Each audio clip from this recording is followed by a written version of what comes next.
berjumpa kembali bersama saya Budi dan Mang Bro Agus dalam acara Ngobrol.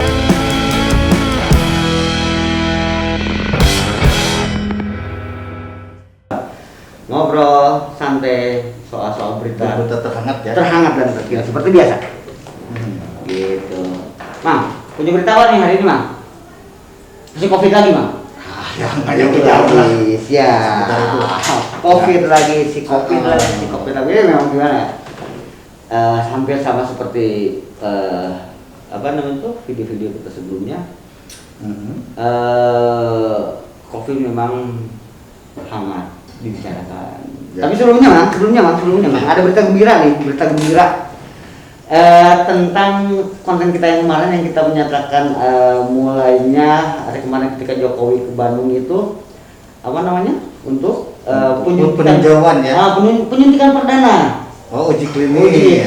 Ya, nah, uji klinis hari ini diklaim di beberapa media di televisi bahwa Menko BUMN kita menyatakan Pak Erick Thohir yang kemarin juga kita ulas kalau dia bukan takut ya, enggan untuk dicoba itu di konten video kita kemarin. Dia malah sekarang menyatakan pertama kali bahwa uji coba kemarin itu sukses. Alhamdulillah. Mau larut ini gitu? Ya nggak mungkin itu belum sampai ke taraf antibodinya atau vaksinnya bisa mencegah atau menangkal corona, tapi baru pada uji coba bahwa dari 1000 lebih relawan yang diuji itu tidak ada efek samping. Sampai tahap itu. Tapi itu sudah mengembirakan. Jadi kita patut apresiasi, mudah-mudahan Indonesia pertama kali. Iya, kalau Indonesia bukan pertama kali, yang paling pertama menemukan vaksin. Nah, itu apresiasi dong, Mang. Ya, betul. Gitu, terlepas dari pro kontra tentang pemberian vaksin, relawan atau apalah bentuknya, tapi kita harus apresiasi itu, Mang. Itu yang pertama. Nah, itu sekali lagi, dua jempol. Nah, ada berita yang sangat menyedihkannya ini, Mang, tentang dunia pendidikan. Gimana? Jadi, yang dilansir dari beberapa media, Mang, ya jadi apa namanya itu FSGI, yaitu Federasi Serikat Guru Indonesia, itu mencatat gitu ratusan siswa dan puluhan guru positif corona. Sedih banget. Ya Bang, si Covid ini membuat resah semua. Emangnya. Cuman masalahnya kan ini baru juga taraf permulaan pembukaan proses belajar tatap muka lagi. Iya. Ya kan? Tuh. Tapi belum apa-apa sudah ada informasi seperti ini kan mengkhawatirkan. Gitu. Apalagi mungkin sebentar lagi kan akan ada gebiar, ya. Iya, jadi saya juga bingung nih. Gebiar sekolah maksudnya mulai berlakukan lagi. Jadi kegiatan belajar mengajar rencananya kalau nggak salah itu tanggal 18 Agustus akan dibuka kembali. Tapi khusus untuk zona hijau. Zona hijau. Betul. Tapi kan artinya itu sudah tanda-tanda ya akan mulai dioperasi, mulai KBM mulai dibuka kembali lah ya, beroperasi kembali seperti halnya normal kembali gitu. KBM itu apa? Kegiatan belajar mengajar. Iya. Ya mungkin ada penonton kita yang nggak tahu KBM itu bisa mengajarkan merek kopi, Mang. Ya, maksudnya ini cukup dilema juga gitu ya. Di satu sisi kegiatan belajar mengajar akan dinormalkan kembali seperti normal. Tapi di sisi lain berdasarkan catatan FSGI banyak ternyata guru-guru dan siswa yang terpapar selama ini. Pandangan Mang seperti apa sih sebetulnya bisa seperti itu, Mang? Kan nggak kebayang gitu ya. Gimana jadinya kalau kegiatan belajar mengajar seperti biasanya? Karena apal sendiri, Mang. Kalau yang namanya siswa, apalagi udah lama nggak ketemu, sigaretnya rangkulan, halo, gitu mudahnya. Halo Bang, gitu namanya sampai pelukan, sana orang. Kan kebayang. Padahal di satu sisi untuk protokol kesehatan kan harus dijaga, physical distancing-nya kan. Ya.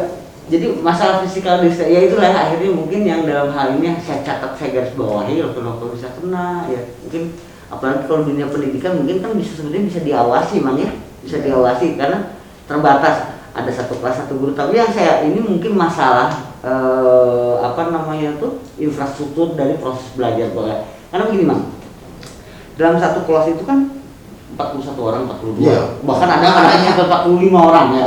Nah dalam satu bangku itu jaraknya pun harus jauh. Enggak, kalau normal sangat berdekatan ya. Iya, berdekatan. Sekarang dibikin harus jauh 1,5 meter. Berarti kelasnya juga harus besar ya. Itu sebetulnya kendala-kendala ya. Kayaknya seperti begitu. Betul, dipikirkan betul untuk bagi mereka sekolah yang akan melanjutkan atau membuka kembali sekolah tatap muka. Ya. Itu dan kemudian juga ya itu faktor pengawasan penting ya ketika apakah ketika belajar mungkin bisa diawasi oleh guru-gurunya, tapi ini ada guru juga yang terpapar nah iya berarti gurunya kan yang namanya COVID nggak pandang bulu, gurunya pakai masker itu gimana ya iyalah harus itu pakai ya harus pakai. Itu yang terpapar yang menurut FSG itu ada guru yang terpapar juga, berarti gurunya nggak pakai. Ya jangankan guru, dokter juga banyak yang terpapar. Oh iya betul. Ya itu padahal kurang gimana. Nah makanya jangan menjaga kesehatan. Betul. Walaupun sudah memakai itu ya tetap ya, karena ya itu tidak kasat mata si COVID-nya. Nah tapi dalam artian itu ya yang harus menjadi catatan khusus bagi para guru atau para kepala sekolah atau dinas pendidikan terkait yang akan segera membuka KBM-nya gitu ya. Fungsi pengawasannya lebih ketat. Benar nggak?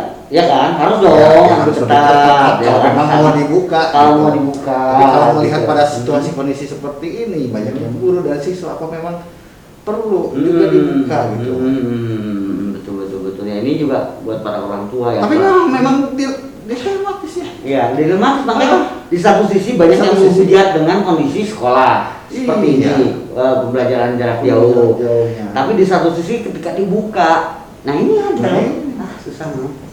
Ya mudah-mudahan lah semua bisa sehat lah ya. Ya betul. Kebijakannya gitu. Siap. Nah makanya dari sini kayak kami mengundang nih para narasumber yang berkompeten untuk membicarakan ini, kita undang ya. Kalau ada sih mau silakan. Ayo kita ngobrol bagaimana sebetulnya langkah-langkah efektif dan efisiennya untuk sekolah tatap muka seperti apa. Iya. Gitu. Oke. Untuk kebayang sering gabrugnya. Nah ya. Barudak ya. Ya terutama itu kan terutama gini, jadi sebetulnya intinya mungkin yang bisa ketika ada kerumunan, nah itu yang bahaya tuh Mang. Nah, berbicara masalah kerumunan Mang, ada yang lucu lagi nih Mang. Apa? Ada pemberitaan yang menyatakan bahwa Panjat Pinang dilarang Mang. Di mana tuh Mang? Di mana? Oh yang di Kota Bandung. Iya. Panjat Pinang dilarang diadakan sekarang kita menghadapi kemerdekaan ya. Ulang tahun kemerdekaan kita dong ya, tanggal 17 Agustus nih gitu kan. Biasanya banyak perlombaan nih, dan setiap 17 Agustus itu yang selalu sangat menarik itu yaitu Panjat Pinangnya. Ya, tapi asup akal emang Panjat Pinang di situasi dia akal itu karena kan lamun Panjat Pinang mah kita kebayang gitu ya. Lamun Panjat Pinang kudu make protokol kesehatan. Sementara anu ngaran Panjat Pinang itu kan saling berangkulan gitu kan. Harus menggunakan physical distancing gitu ya. Saya tadi malah kepikiran Panjat Pinang. Oh iya bener, Panjat Pinang itu satu grup 4 atau 5 orang ya? Iya. Anu tanggal-tanggal kabur kan? Iya, satu nempel satu gitu kan. Sekarang social distancing 1,5 meter. Iya, atau pakai taraje gitu. Iya, pakai Panjat Pinang atau lain Panjat Pinang naik taraje. Bener. Ya itu. Tapi itu versi mungkin untuk salah satu ininya. Kalau tarik tambang bisa ya? Tarik tambang bisa. Balap kerubuk? Tapi kan obat kerubuk bisa. Balap kali cita mah yang kelereng pakai sendok. Itu mah lebih berbahaya. Oh, sendok bekasnya. Sendok bekasnya. Atau minimal yang mau ikut, anak-anak yang mau ikut itu bawa sendok masing-masing dari rumah. Di rumah deui. Atau bukan itu sih Mas, sebetulnya Mang. Kembali lagi ke masalah tadi Mang. di mana ada suatu kerumunan, nah itu yang paling berbahaya. Nah, iya. Ya karena mungkin begini, apalagi untuk tingkat RT, RW atau mungkin tingkat kelurahan bahkan kecamatan, ketika ada misalnya pertandingan 17-an yang memang biasanya meriah tetap diadakan, dipaksakan diadakan walaupun tanpa panjat pinang, baru kan ada penonton. Benar nggak? Nah ini yang sebetulnya kan. Tapi sebetulnya saya mau bisa wae sih, bisa wae untuk keramaian gitu ya. Malah keren sih saya. Rumah ada. Keramaian itu banyak orang. Sekarang mah pakai physical distancing. Siga baris, wae bener. Ya, saya ke upacara gitu. Bisa gue nonton. Tapi panjang gitu kan. Tepuk tangan yuk. Karena numpang tukang nama. Itu bisa nonton.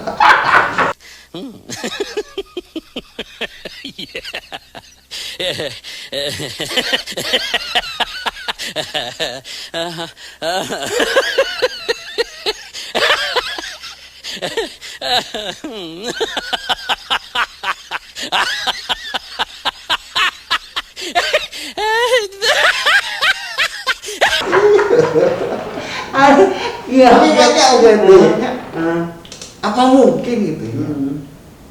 Perlombaan panjat pinang, pakai jum. Misalnya apa? Nonton panjat pinang tina jum. Penontonan pakai jum ya. Ada keren jum. Tapi yang sudah ada mantan gini kan, dia mah Lebaran, oke ya. Kita sebagai penganut Islam kan, Lebaran ramai tuh mah. Jujur saya merasakan Lebaran tahun sekarang Lebaran tersedih. Betul. Ada sesuatu yang hilang ya. Ada yang hilang, silaturahmi hilang, berkumpul segala gitu kan. Kemudian Idul Adha juga ketika kurban biasanya juga itu merupakan paling sedih mah bisa mudik. Bisa mudik segalanya. Ini sekarang tambah lagi satu keramaian kita yang hilang ya. Untuk peringatan 17 ini hilang juga ya.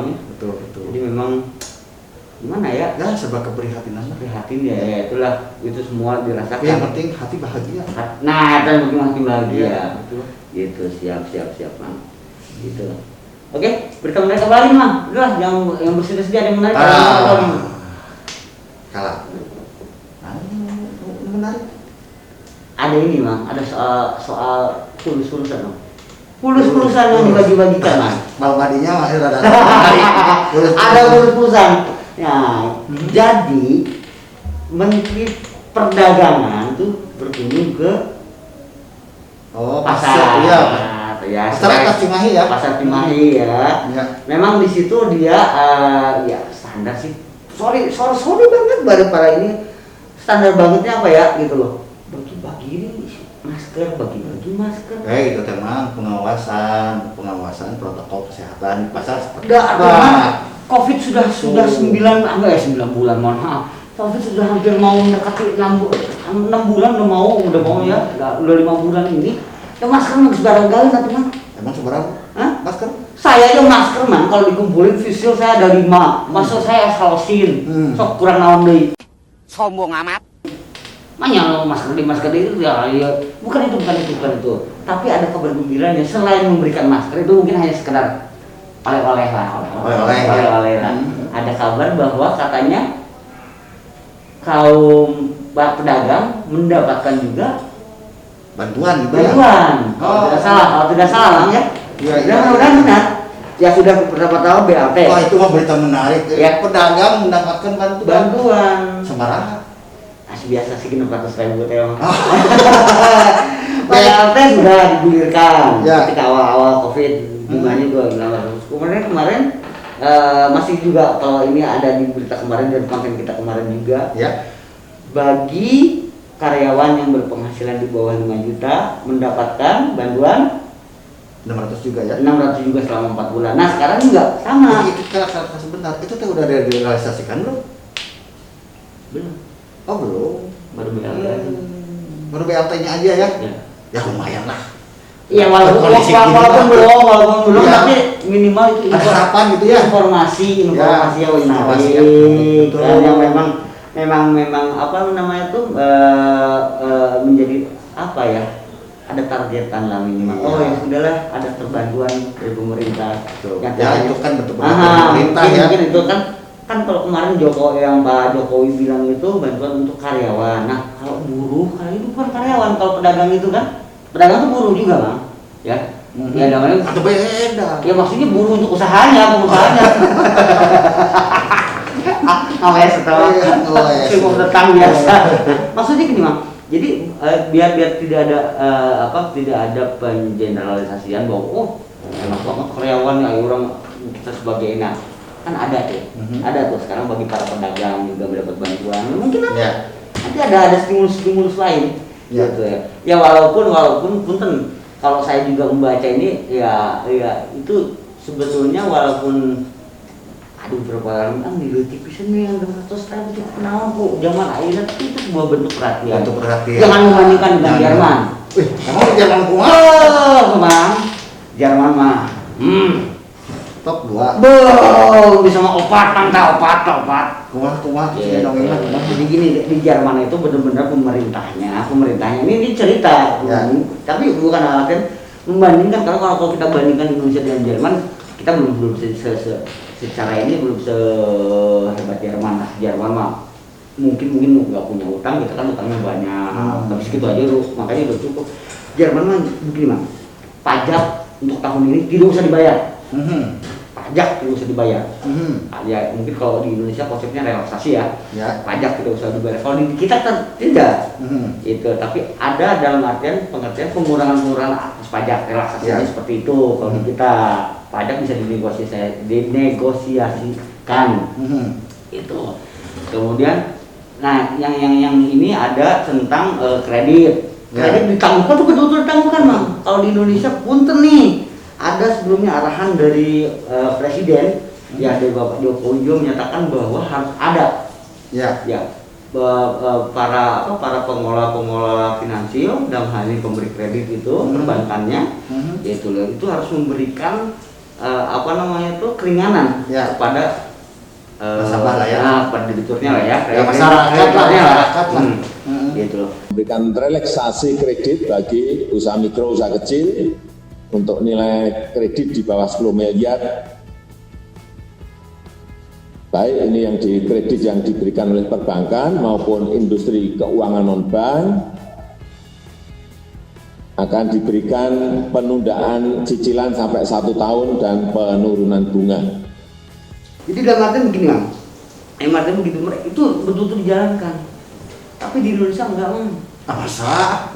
Sebagian besar saya mengalaminya bang. Oh langsung? Saya pengalaman, ya saya tanpa menyebut tapi nanti silakan konfirmasi dengan saya. Iya. Saya punya cicilan kendaraan bang.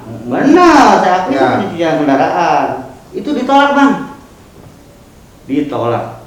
Mampu mungkin mampu orang kaya mungkin luar biasa. Kayak apa bang? Tapi suatu nama gini saya ditolak bang, benar. Sehingga akhirnya menyebabkan saya ketika saya mencoba hubungi kenapa saya ditolak itu salesnya hilang. Karena saya malas untuk mencari tahu datang ke sana ya sudah gitu ya. Saya dianggap mampu lah mungkin alhamdulillah mampu. Tapi kan di dalam artian mungkin banyak yang kasus-kasus seperti saya bang. Ya kasus seperti ini masukan ya masukan ya. Malah saya dengar saya tidak usah menyebutkan lagi lembaga nanti disangka fitnah tapi silakan aja di cross check. Jadi gini bang, dia sudah ngambil kendaraan ya dia sudah tanggung karena dan kemudian kendaraan itu dipakaikan kendaraan online. Istilahnya mah taksi online lah ya. Taksi online kan banyak nih, banyak tuh gitu lah. Nah, dia akhirnya meminta permohonan keringanan. Ya, akhirnya dari perbankan tersebut dia menyetujui relaksasi tersebut. Ya selama 3 bulan tidak usah bayar gitu. Tetapi tenornya nambah waktunya. Gitu. Yang seharusnya 2 tahun jadi nambah 2, tidak harus 3 tahun jadi nambah 2 tahun. Jadi 5 tahun bang. Itu bukan hanya anak tuh. Jadi itu dia.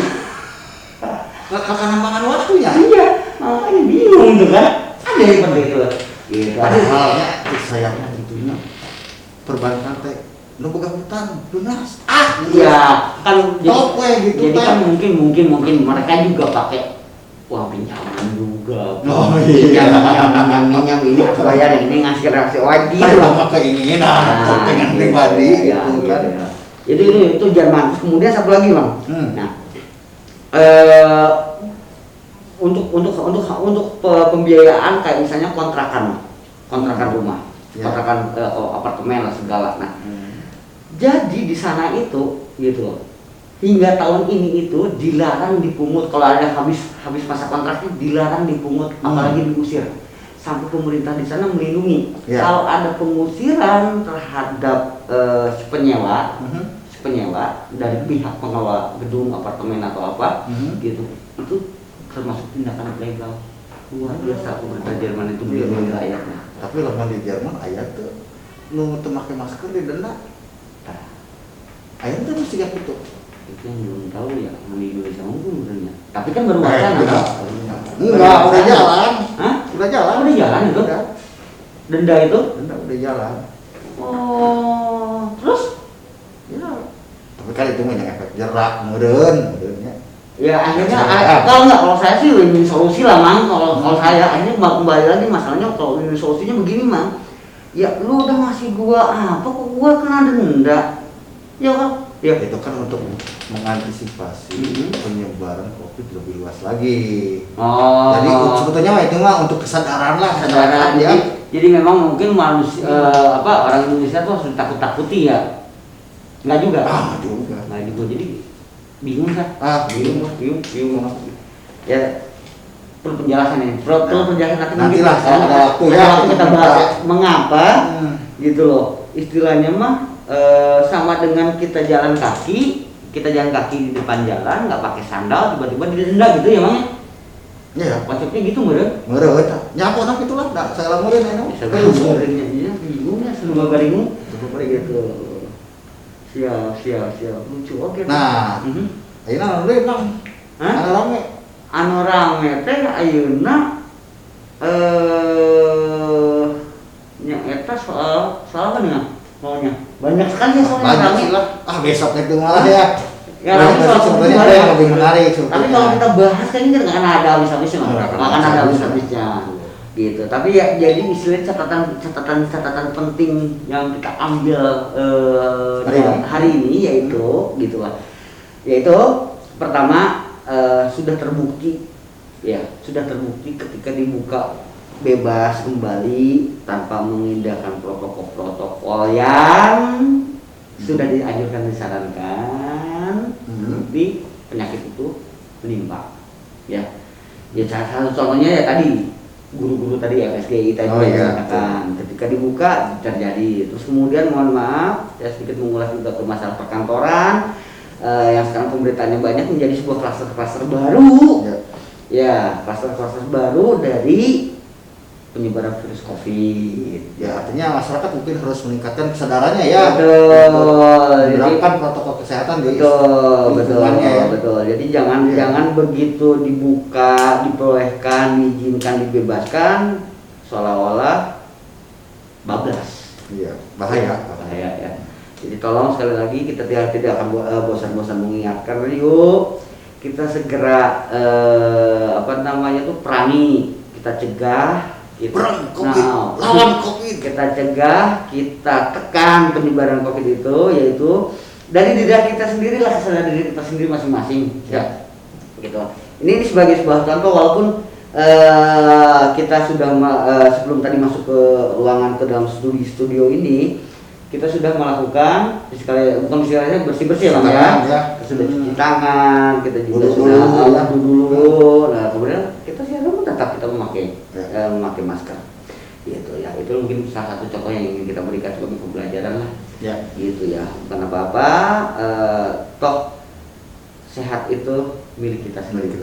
Buat kita sendiri dan untuk kita sendiri. Oke. Gitu aja mungkin bincang-bincang kita hari ini. Semoga apa yang kita paparkan hari ini bisa menjadi sebuah masukan, menjadi wawasan, pengetahuan buat masyarakat. Demikian bincang-bincang di ngobrol hari ini. Wassalamualaikum warahmatullahi wabarakatuh.